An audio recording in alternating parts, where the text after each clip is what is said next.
Good morning from NASA's Johnson Space Center. This is Mission Control Houston. You're looking at the International Space Station Flight Control Room once again. A team of flight controllers watching over systems aboard the orbiting complex. The team once again today is being led by Flight Director Greg Whitney.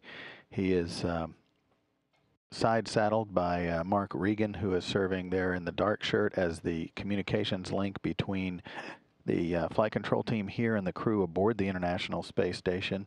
The orbiting complex is just about to move into an orbital sunset as it tracks northeasterly across the southwestern Indian Ocean. The next landmass coastal crossing will be Thailand as it heads northeasterly, about a 45-minute pass through the dark on the dark side of the Earth before the next sunrise, as the station circles the Earth every 92 minutes at a speed of 17,500 miles per hour. That's about 5 miles per second. The crew on board Expedition 34 is comprised of Commander Kevin Ford and Oleg Novitsky and Yevgeny Tarelkin. Those three on the left in this view of the crew's logo began their voyage aboard the International Space Station back on October 25th, following a two-day launch to docking rendezvous that began with a launch on October 23rd. They're scheduled to return home late in the evening of Monday, March 14th. Aboard their Soyuz TMA-06M spacecraft. The other three crew members you see there on the right side of the logo are the newest crew members, although now they have been in space for a little more than a month. They're comprised of, seated there, Chris Hadfield with the Canadian Space Agency, and then behind him, the taller of the two, is Russian cosmonaut Roman Romanenko, and then on the far right is astronaut Dr. Tom Marshburn.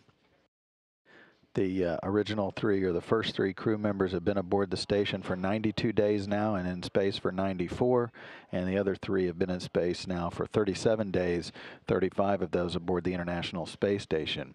The crew members have focused their attention today on some housekeeping chores and some science activities aboard the orbiting complex that will end their day at about 3:30 in the afternoon, and they wake up each day about midnight U.S. Central Time.